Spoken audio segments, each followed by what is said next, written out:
Hors de la terre d'Israël, les seuls juifs dont on connaissait l'existence sur le continent africain sont ceux du Maroc et d'Éthiopie, les Falachas, dont la judaïté a été révélée et médiatisée en 1980. À cette liste, Edith Bruder, il faut désormais ajouter les communautés juives, l'Ouganda, le Zimbabwe, le Cameroun et même la RDC. Alors si leur judaïté est avérée, le mythe des tribus perdues n'en est plus un.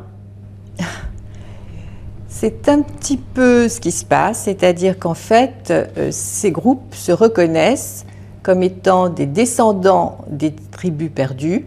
Elles seraient donc des tribus retrouvées.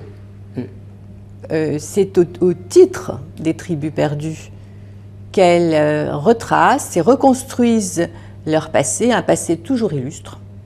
Elles seraient toutes, à l'exception de l'Ouganda, des descendantes d'Abraham et de Jacob. Leurs ancêtres très lointains seraient des descendants et qui se seraient installés en Afrique et leur religion se serait éteinte avec le temps et les différents passages religieux, que ce soit l'islam ou le christianisme. Et la culture aussi a dû jouer aussi, également la culture africaine. Et la culture africaine, mais au sein de ces groupes, il apparaît de façon très évidente qu'il y a une très très forte résonance entre la spiritualité africaine et l'Ancien Testament.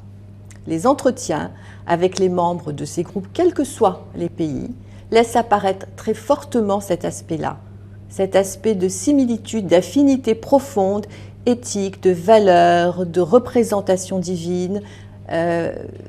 C'est très très fort cette notion que la spiritualité africaine était d'emblée imprégnée des notions de l'Ancien Testament. Alors, comme pour les Falachas d'Éthiopie, est-ce que la judaïté de ces communautés est reconnue par Israël? De façon monolithique, non. Maintenant, reconnue par certains groupes, oui, puisqu'en Ouganda, une communauté s'est révélée juive. C'est-à-dire que dans ce pays perdu, on va dire, dans un village d'Afrique de l'Est, dans les années 1890, est apparu un personnage vraiment incroyable, un héros qui s'appelait Kakungulu, et ensuite qui a été déçu dans sa relation, qui a évolué, qui après avoir été converti au protestantisme, a erré, a eu une errance religieuse qui l'a amené à se rapprocher de l'Ancien Testament. Il s'est déclaré juif envers et contre tous, c'est-à-dire vous imaginez. Autoproclamé. Absolument, il s'est autoproclamé juif. Et à la suite de cela, il a trouvé des disciples et il a fondé ce qu'il a appelé Jewish Church, l'Église juive. L'Église juive, oui. C'était les mots qu'il utilisait.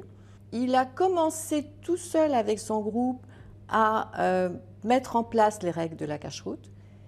Alors vous parliez tout à l'heure de la circoncision, qui est donc un signe, hein, mais ce n'est surtout pas c'est certainement pas le seul, parce que le signe le plus probant, c'est d'abord les habitudes alimentaires, l'absence de cochon. Absolument. Dans la plupart de ces groupes, actuellement, bien sûr, en tant que juifs, ils ne consomment absolument pas de porc, mais ils assurent et ils affirment que cette situation est très ancienne, que leurs grands-parents, parents, ne consommaient pas de porc. Donc ils insistent énormément sur ce point-là, sur la circoncision, bien évidemment, sur l'exclusion menstruelle des femmes, qui souvent sont mises dans une case à part, dans cette période menstrue, oui. Voilà. Et puis également l'endogamie. Et pour finir, le fait qu'ils ne mangent pas avec d'autres. Vous savez bien que ça c'est dans la Bible. Ils ne mangent pas avec des païens. Voilà. On ne partagent pas le repas avec des païens. Mais pour quelle raison la présence juive sur le continent a-t-elle mis autant de temps à être acceptée et reconnue? Écoutez, c'est le cœur de ma réflexion. Pourquoi, fin du XXe et début du XXIe siècle, ces feux se sont allumés partout, dans de très nombreux pays d'Afrique? Une dizaine, oui. Oui. Pourquoi? Alors, d'abord, il y a le départ des Beta Israël Falachas. Ce départ et la reconnaissance des Falachas par le rabbinat israélien Les premiers juifs noirs. Hein. A porté, voilà exactement, cette notion de premier juif noir et a porté le concept de juif noir. Si eux étaient reconnus en tant que juifs noirs... Pourquoi ne le serions-nous pas? Exactement. Nous aussi, on a ces principes, nous aussi, nous avons ces règles. Donc ça, c'est le départ. Ensuite, il y a Internet. Il y a toute une documentation sur l'Ancien Testament, sur les tribus perdues, sur le judaïsme. J'appelle les Juifs du Cameroun, je les appelle les Internet Jews.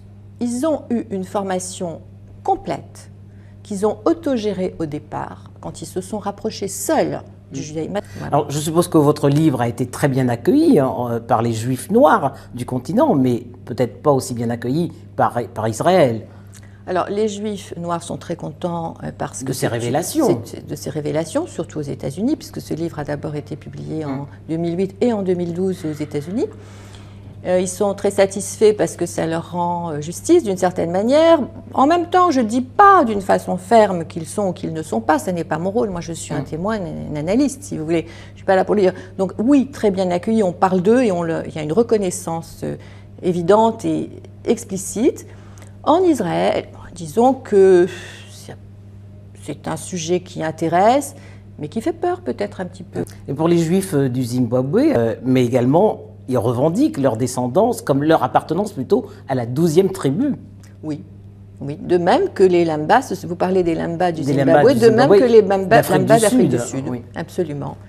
C'est le même groupe qui se situe de part et d'autre de la frontière Zimbabwe-Afrique du Sud et de part et d'autre donc du Limpopo. C'est le même groupe et effectivement, ils défendent ce point de vue avec beaucoup de véhémence, mais je les ai rencontrés encore il n'y a pas très longtemps. Ils n'ont pas vraiment l'intention de faire leur alia, de s'installer en Israël. Ils veulent qu'on les reconnaisse. Ils disent « we want to recapture our roots ». Ils veulent qu'on récupère leurs racines, qu'on l'admette et probablement continuer leur vie telle qu'elle est. À ce jour, ça peut changer, ça peut évoluer. Mais leur origine, qu'ils affirment d'ailleurs, elle n'est pas africaine, mais sémite. Elle est sémite. En conclusion, Edith Bruder, qu'est-ce que vous diriez de ces communautés juives noires aujourd'hui? Écoutez, je dirais qu'elles changent considérablement le paysage religieux de l'Afrique. Et le regard qu'on porte sur la judaïté. Exactement. Et elles changent considérablement la perspective du judaïsme. Merci. Merci à vous.